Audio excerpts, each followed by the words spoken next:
This meeting is for 1 hour and 30 minutes. Stacy S. will be sharing on steps 10 and 11 for 1 hour. This is Stacy's fourth time speaking at the Broken Elevator, and we are absolutely delighted to have her back with us today. Stacy, thank you for taking time out of your schedule to be with us. You are truly a blessing, and we always love having you here. Please help me give a warm welcome to Stacy S. from San Antonio, Texas. Her home group is the Chuck Big Book Group. Over to you, Stacy. Thank you so much, Mel. My name is Stacy, and I am an alcoholic. By the grace of God, the Fellowship of Alcoholics Anonymous, the 12 steps and the 12 traditions working in my life one day at a time, and some really mean sponsorship. I haven't had a drink or anything that's affected me from the neck up since April the 25th of 2003. So that's 20 years in this program.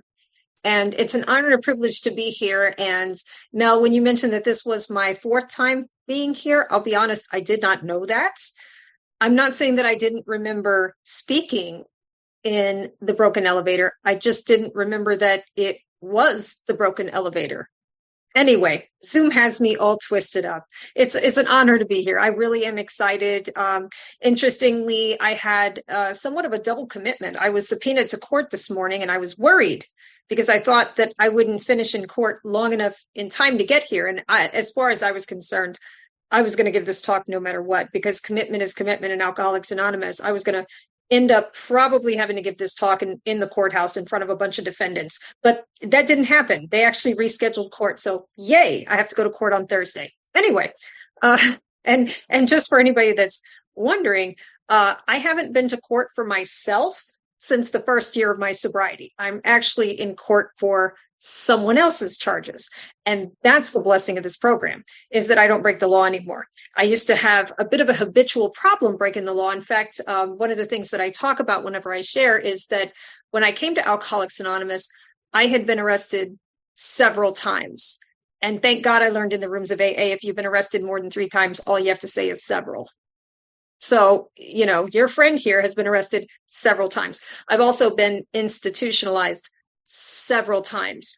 And that's really important because, as you can imagine, when I came to Alcoholics Anonymous, when you all talk about spiritual principles and you talk about things like the principles that are outlined in the program of action by virtue of the steps, I was not a principled woman when I came to Alcoholics Anonymous. So the woman that is here today that is allowed to go to court and testify in support of a defendant is not the woman who came in here. And that doesn't come just because I stopped drinking. So for anybody in here that's new, I want to welcome you to Alcoholics Anonymous. And I want to tell you that the way that we transform in here is not because of abstinence. It's because of a program of action. For that reason, I love this meeting.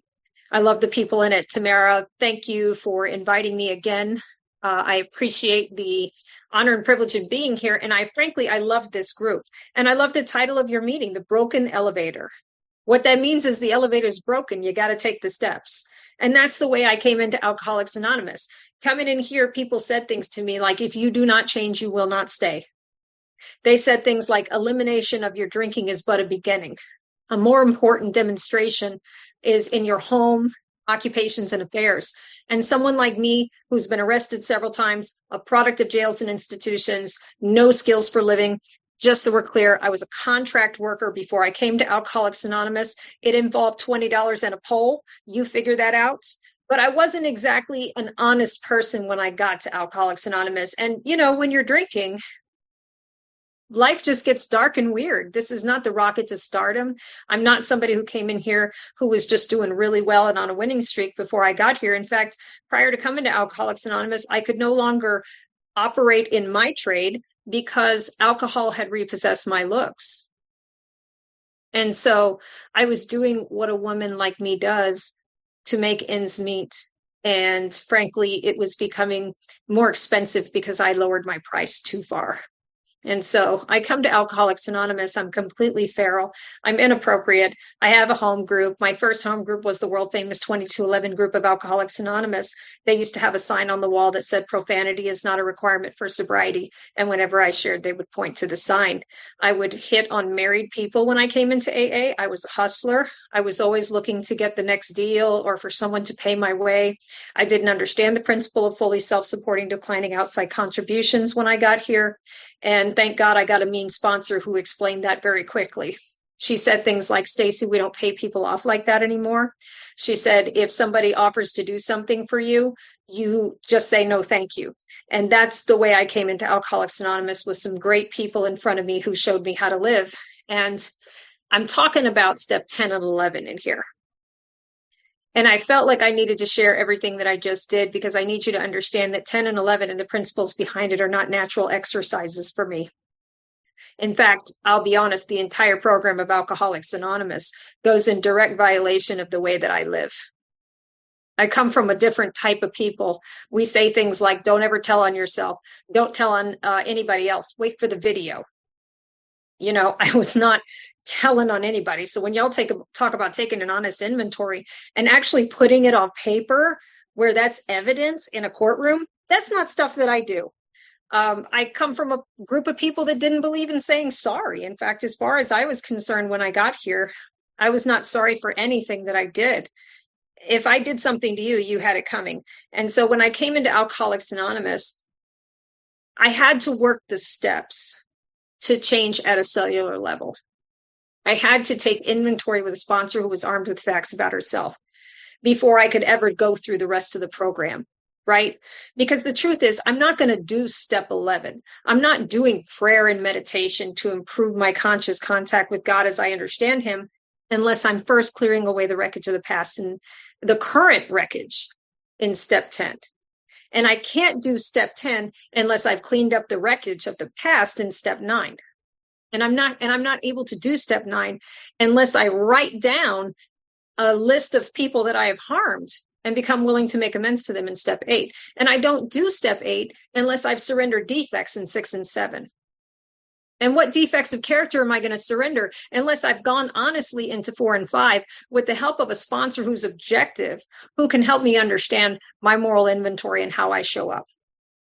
And why would I ever do 4 and 5 if I haven't done step 3 and I've made a decision to turn my will and my life over to the care of God as I understand him? And I can't turn my will and my life over to the care of anything unless I understand that I'm insane and I need to be restored to sanity. And why would I ever think I was insane unless I first admit that I'm powerless over alcohol and that life has become unmanageable?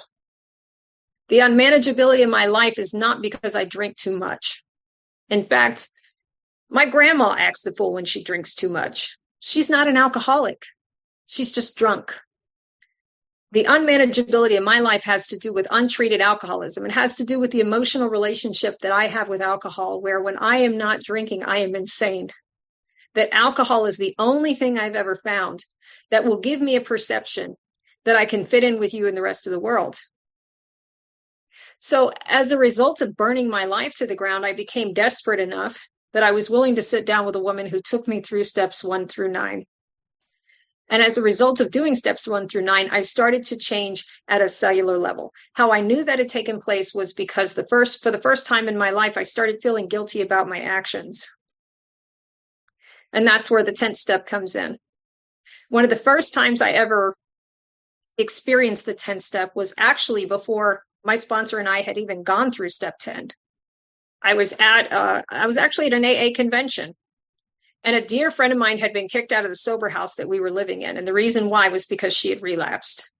And so I was sitting there talking to another mutual friend of ours, and a lady came up and asked me where my friend who was back out was. They were like, where is she? She's supposed to be here. And I knew where she was. I knew she was drinking, and I knew she was out there. And I lied. I said, I don't know. And the guy that I was talking to turned to that woman and said, she went back out 2 days ago. And the woman said, oh my God, thank you so much for telling me. And right when that happened, I felt completely guilty because I knew I had lied and I didn't understand why. Back then I lied just because. I mean, there was no benefit to lying, but that's what I did. I never snitched my friends out. And so I felt guilty, and I went to my sponsor and I said, I did something wrong. And she said, what? I said, I lied. I lied to someone. They asked me where Christine was, and I told them I didn't know. And that wasn't true. I knew she was out there drinking. And so my sponsor said, well, you need to go back to her and you need to tell her the truth. And so I went up to her and I said, I don't know why I lied to you, but what I told you wasn't true. And she said, okay, well, when you see Christine, let her know that I'm praying for her. And right then I felt for the first time, it was like when I lied, the sunlight of the spirit just went dark on me. And then I told the truth and it turned back on. And I thought that was pretty amazing because I had never experienced anything like that before, but I started understanding this thing called a conscience. Now, coming into Alcoholics Anonymous, a girl like me doesn't have one. But once I have cleared away all the wreckage of the past in 1 through 9, once I've done those house cleaning and surrender steps, then it tells me about step 10. On page 84 of the big book, it says, this thought brings us to step 10, which suggests we continue, keyword there, to take personal inventory and continue to set right any new mistakes as we go along. We vigorously commence this way of living as we cleaned up the past. Now, when I read that part where it says, as we cleaned up the past, what that tells me is I don't have to wait until all my amends are done before I'm going to go to step 10. As I'm cleaning up the past, I'm going to start commencing in this new way of living, which says right here, continue to watch for selfishness, dishonesty, resentment, and fear. Those are my 4 cardinal character defects. It says when these things crop up, not if, but when these things crop up, it gives me 5 directions. It says, we ask God at once to remove them. We discuss them immediately with someone and make amends quickly if we have harmed. Then we resolutely turn our thoughts to someone we can help. Love and tolerance of others is our code. So it gives me very clear direction in what to do, because now that I am in the middle of step 9, as I'm cleaning up the past, it tells me right here, I have entered the world of the spirit. What that will feel like is I am walking in the sunlight of the spirit with a power greater than myself.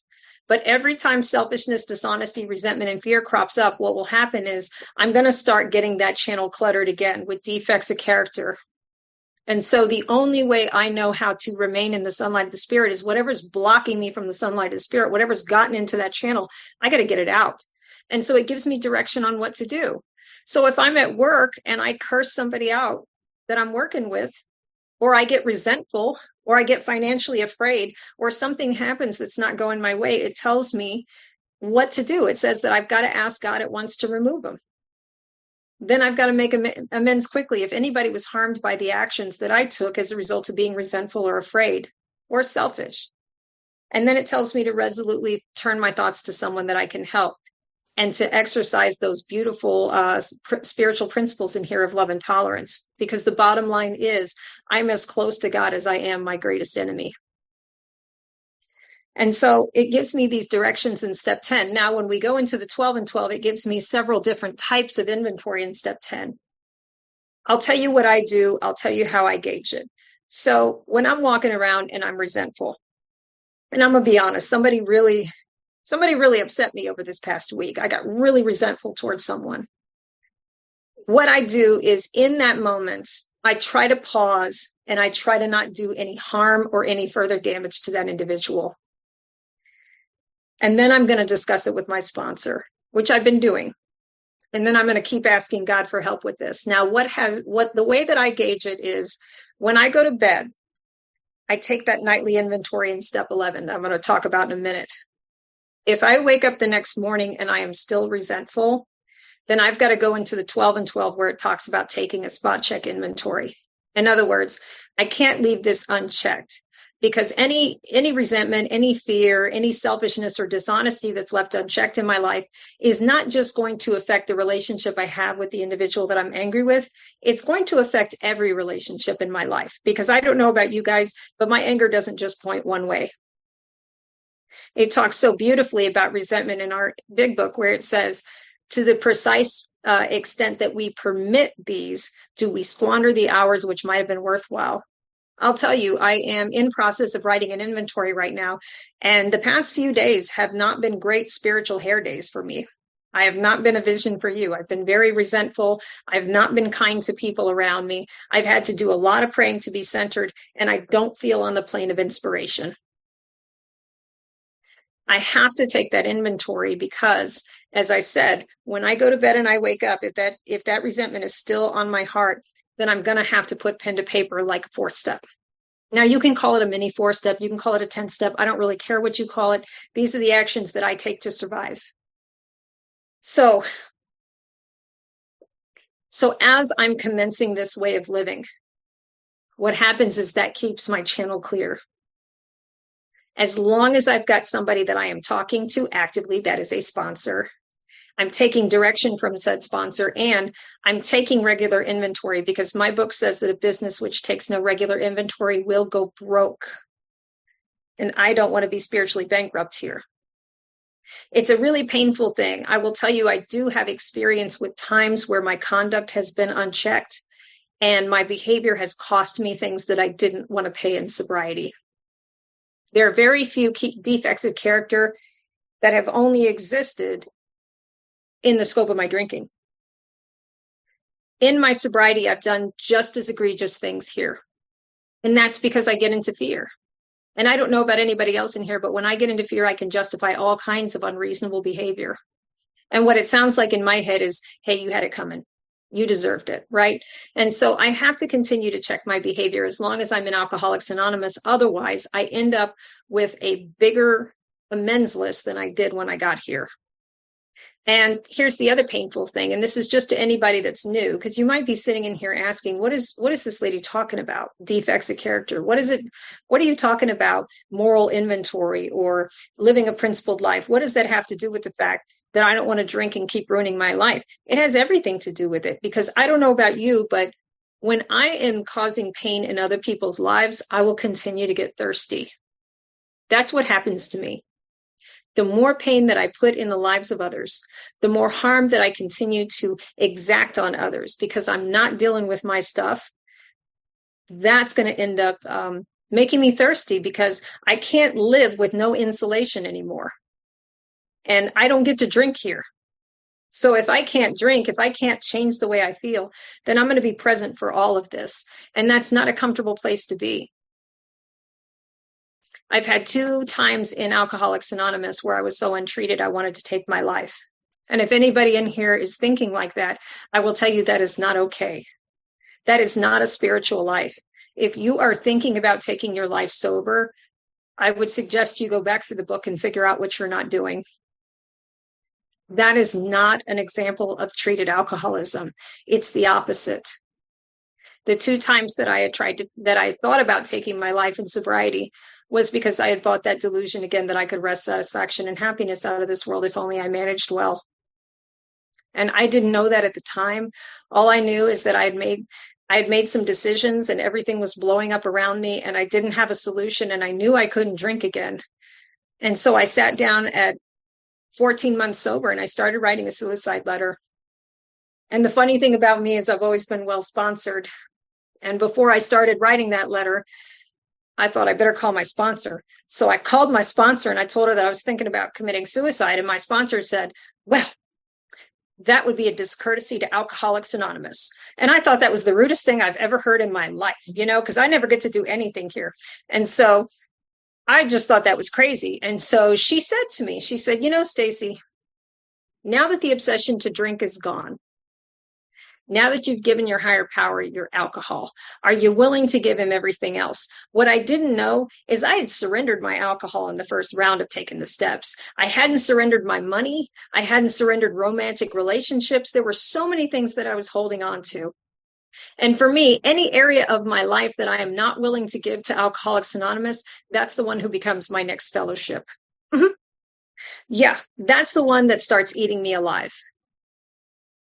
And the truth was, I wanted to be sober, but I wanted you guys to stay out of my business. Don't be telling me who to date. Don't be telling me what kind of ways to spend my money. Don't be telling me how to go to work or how I should conduct myself or if I should dress nice. So I started very gradually giving everything, surrendering everything to Alcoholics Anonymous in the 3rd step. And that is how I live today.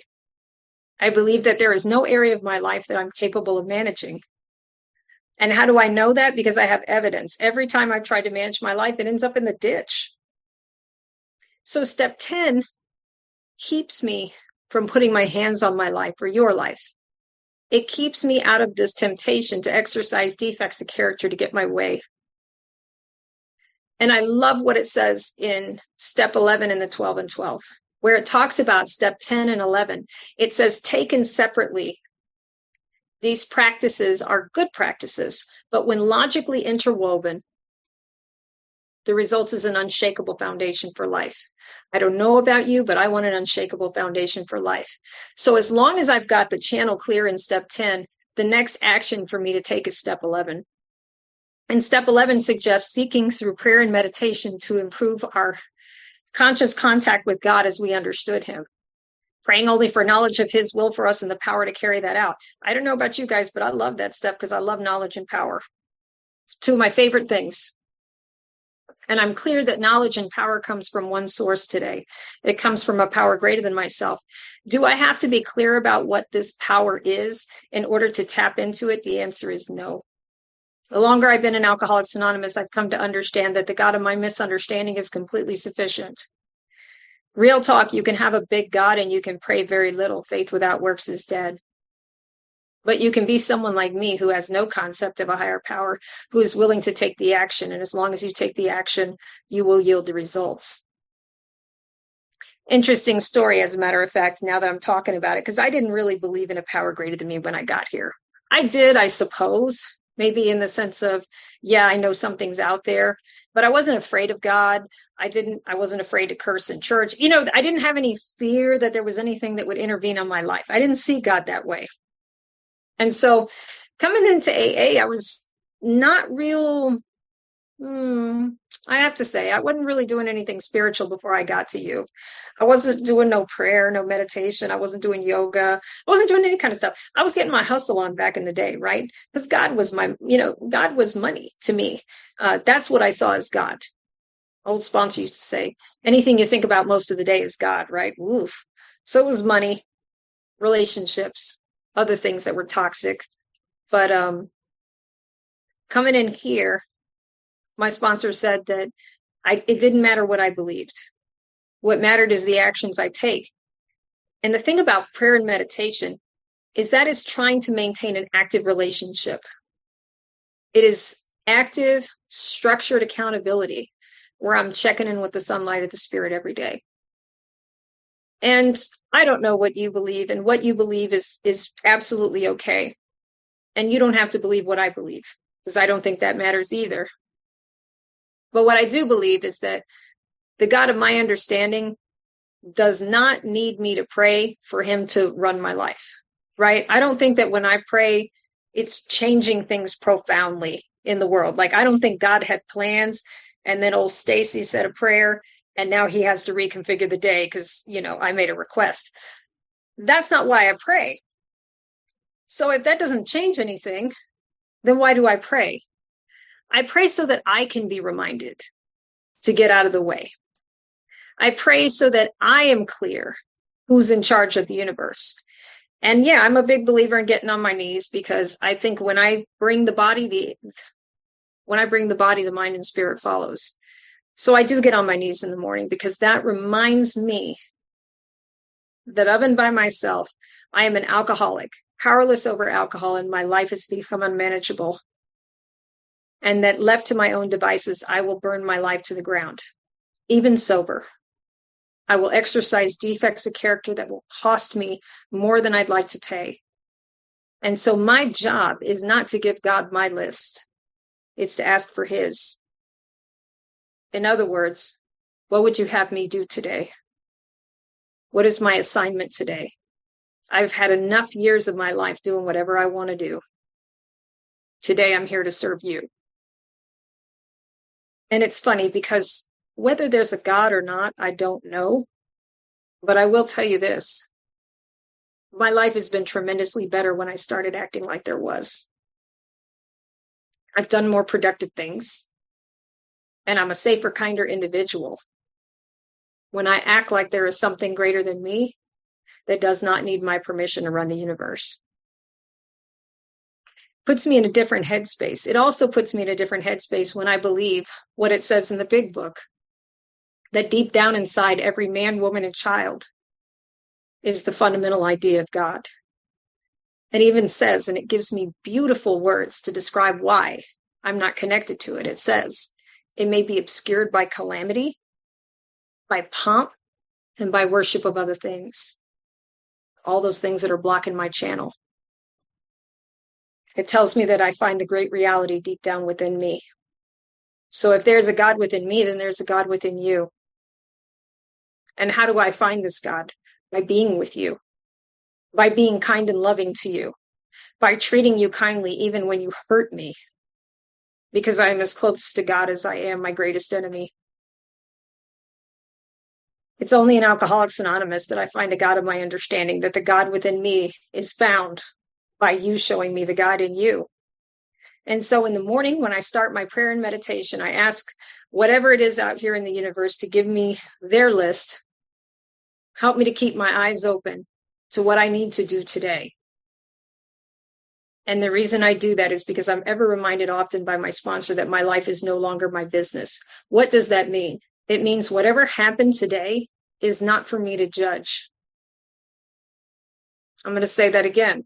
Whatever happened today, whatever was said, whatever occurred, whoever I encountered, however late I was, if court got reset, then that's exactly what was supposed to happen. Either God is everything or else he is nothing. And if I choose to believe that God is everything, then everything is happening exactly the way it's supposed to be in divine order. It's me that wants to judge it. It's me that wants to find fault with it. It's me who decided you shouldn't act like that. And this shouldn't be happening. And I shouldn't be like this. Greatest defect of an alcoholic is judgment. Judging everything and finding it wanting. That's what I do. I don't know about anybody else, but I have really brilliant ideas about how today should have gone. And that's not how it worked out. Turns out I'm going to court on Thursday. Very good. We will do that because I guess the God of my understanding wants me doing something else today, and that's being with you. I believe in the spiritual bookends of page 86 and page 87. I call it the spiritual bookends because that's what my sponsor said. Spiritual bookends. You start your day off in page 86. You end your night on page 86. That's how we bookend. And that's what makes this a 24-hour concept, making my spiritual life a way of life rather than a theory. It means I'm going to have to take action. It means wake up in the morning, get on my knees, ask the God of my understanding to give me his list. And then at night, I want to review how I did. Did I do anything that hurt God's kids? It gives me all of that on page 86, where it starts with when we retire at night. It gives me some spiritual questions to answer. Because if anything comes up in these questions on page 86, I'm supposed to take that to the God of my understanding and say, sorry, my bad. Help me to do better tomorrow. And if I'm still resentful tomorrow, that becomes a 10-step inventory. This is how I live in sobriety. This is what I do. This is the spiritual maintenance that I have to exercise and operate from, because without it, I'm left to my own devices again. So on page 87, on page 86, it says, when we retire at night, we constructively, not destructively, review our day. Were we resentful, selfish, dishonest, and afraid? What? They're asking again about those 4 cardinal character defects. Do we owe an apology? Have we kept something to ourselves which should be discussed with another person at once? Were we kind and loving towards all? I always have to read that, where it says like all. They mean like all. Even my relatives. Anyway, what could we have done better? Were we thinking of ourselves most of the time, or were we thinking of what we could do for others and what we could pack into the mainstream of life? It gives me a warning, but we must be careful not to drift into worry, remorse, or morbid reflection, for that would diminish our usefulness to others. Then it gives me a direction. It says, after making our review, we ask God's forgiveness. Now, anytime in the big book it says we ask, that's a prayer for my newcomers. That's a prayer. We ask God's forgiveness and inquire what corrective measures should be taken. So that's the part where I'm going to hit my knees at night and I'm going to go, my bad, sorry, help me to do better tomorrow. And if there's something that I haven't discussed that needs to be discussed with another person at once, I'm going to discuss that as soon as I can. If I owe an apology, I'm going to make that right as soon as I can, because I'm trying to keep the channel clear, because without step 10, in step 11, my prayers are going to hit the ceiling. Right? So it gives me several checkpoints where I can kind of examine, am I living a spiritual way of life? because it can't be just me, God in the remote, sitting at home having a good old time. Oh, no. It says that I got to go out there and do what in step 12? It says I got to be of maximum service to God and those about me. 10 and 11 is for me to do 12. These steps just go interwoven. They all work together in a very beautiful way. It's a design for living. By doing step 10 and 11, it allows me to be of service in step 12. See, lately, as I told you, I've had this resentment, and I have not felt inspired. I was in court earlier today thinking about how I needed to testify in support of this defendant, and I couldn't get the words. I couldn't get them, right? That plane of inspiration was not there because I'm seething, because I'm reeling about this situation that I haven't put pen to paper with. And that's not the place that I need to be. The reality is I'm supposed to be useful in every area of my life. And as I told you, my anger doesn't just lead one way. And so step 12 suggests that I am of service to the alcoholic, right? It says we tried to carry this message to the alcoholic and we practice these principles in all our affairs. So that also means in my home. It means at my job. It means in every area of my life. I'm supposed to show up as a sober member of Alcoholics Anonymous in good standing, because real talk, it does not matter how many service commitments I have. It doesn't matter how many people I sponsor. It doesn't matter how active I am in a home group. If you really want to know what kind of program I work, talk to my wife, talk to my job, talk to the people that I work with. I own a business today. I have 8 providers underneath me. And if you want to know how I'm doing, talk to them. Ask them what my behavior looks like. Am I being where I say I'm going to be? Am I showing up in the ways that I'm supposed to? Am I a good spouse? Am I a good daughter to my mother, my father? All of these family members in my life that when I came to Alcoholics Anonymous, frankly, were content if I died, because I was such a whirlwind and such a heartbreaker to them. Ask them what kind of relationship I have with them today. That is the true measure of the program that I work. And that's just the way I was taught. My sponsor taught me that the firing line is out there. Because I'll be real with you. It's easy for me to behave in a meeting of Alcoholics Anonymous for 1 hour. I can sit here with you guys for an hour and a half. And I can look good. I got the outfit on. I'm nicely poised. I got on some clean underwear. A girl looks good. But that doesn't necessarily mean that I'm living a sober life. You have to watch my feet to really see that. Am I disparaging people? Am I tearing people down? Am I gossiping about others? Am I doing the harmful stuff that I used to do back when I was trying to run my life and trying to suit myself? And, am I still taking from people, or am I a giver? Those are the questions to be asked. The firing line is out there.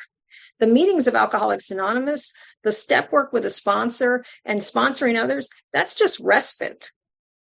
That's what I do that allows me to be out there in the world where I can be useful, where God can use me and move me in powerful ways. One of the most shocking things that's happened since I've been in Alcoholics Anonymous is I've come to realize how much I love people. I didn't love people when I got here. I really didn't. I was quite indifferent to human beings. I only interacted with people if I could get something from them. As a result of being here for a while, I've come to realize that I'm one of those dorky people, man. I just love people. I love being around people. I like to make people's lives better. I have friends today that I just treasure and cherish. And just recently, I had a huge fallout with somebody that I love very dearly. And it was hurtful. It was hurtful because I'm looking at my inventory and I'm looking at this inventory I'm writing, and I'm looking at my conduct. And what I'm finding out is I don't always live consistent with my values. I like to make people happy. And I don't know, somewhere I misinterpreted the big book. And I thought if I was just like nice to everybody and I helped everybody, that great events would come to pass for me and countless others. Well, that's not necessarily true. I really got my heart broken by somebody that I absolutely love, a good friend of mine. And, I say that because at the end of the day, I still want to show up and be of service. I still want to show up right. And I also need to look at why I've become such a people pleaser at 20 years of sobriety. I have no clue. That was absolutely not who I was when I got here. And why sometimes I agree to things that I don't want to do. because I think it's going to make somebody like me and be my friend. So there's a lot that I'm uncovering at 20 years of sobriety. I didn't think that I could keep growing. I was hoping one day when I got to 20 years sober, like all that growth and stuff would be over. Don't y'all just love that self-searching and the leveling of our pride and the confession of shortcoming? Like, I just hate this stuff, man. I hate being humbled and embarrassed about my conduct. I hate being humbled and embarrassed by things that I do on a regular basis. And I don't like getting my feelings hurt. Real talk. I don't like getting my feelings hurt. And so,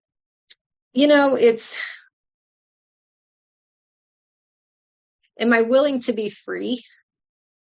Yeah, I have to be. Because I don't believe the work that I've done in the past 20 years is enough to sustain me today. I have to be free. And for that reason, I'm willing to swallow large chunks of truth about myself and get more free. Alcoholics Anonymous, you guys have changed me in a way that requires that I keep on this firing line of life, that I continue to grow in understanding and effectiveness, that the more I understand about me, the more I understand about God. And I'm willing to do it, man. I'm here for it, because as a result of doing this work in almost 20 years, many amazing things have happened. When I came to you, Alcoholics Anonymous, I had about the equivalence of a 6th grade education. And because of doing Alcoholics Anonymous the way you guys have taught me, the great thing that I've gotten to do is I got to go back to school. I went back to college at 2.5 years sober. And at 12 years sober, I received a terminal degree. I actually have a PhD today. It's the most shocking thing in the world that someone like me goes from the pole to the PhD. It shocks me that I'm a business owner today. It absolutely shocks me beyond belief that I have the people that I sponsor in my life today who I absolutely love. We are family and we are in this thing together. And I am ill prepared for everything that I do. I'm having a very hard time being a business owner. I'll be honest with you guys. I have a hard time asking for money and getting what I'm worth. And my business has suffered over the past 1.5 years. And I'm having to make some tough decisions about the way I run that business. And the truth is, I don't want to make tough decisions because I want people to like me. And I want the people who work for me to have a good place to work and to feel safe. But the real talk, guys, I haven't had a paycheck in over a month because I'm not having these tough conversations. I'm paying my employees and I'm not getting paid because I'm being too nice. And being too nice has bitten me more than once in this past month. And I don't know what I'm supposed to learn from it. I'm not going to tell you that I've arrived at some awareness about myself. All I know is that I'm disturbed and I need to take inventory. And that's because what I'm currently doing is not going to serve me moving forward. Saying yes when I mean no, having situations in my life that do not serve me, I can't continue to do. And for that reason, I'm willing to put pen to paper and I'm willing to take the actions that are necessary, as hard as they are, because I want to be free. I don't know that I'm going to continue to talk for this whole hour. I believe that the God of my understanding has possibly said everything that I'm here to say. What I am going to tell you is, if you are new in Alcoholics Anonymous, this program goes far beyond not drinking one day at a time. That is only the first miracle. There are many more miracles to come. But I'm going to be honest with you, you can work this program just enough to not drink. Or you can be rocketed into the 4th dimension of existence. I'm here sober from Texas. And in Texas, we say, how free do you want to be? My experience is you can be really free in the rooms of Alcoholics Anonymous. I want to thank you for the honor and privilege of being here. It's always great to see you all. And I look forward to hearing what you guys have to say. That's all I got.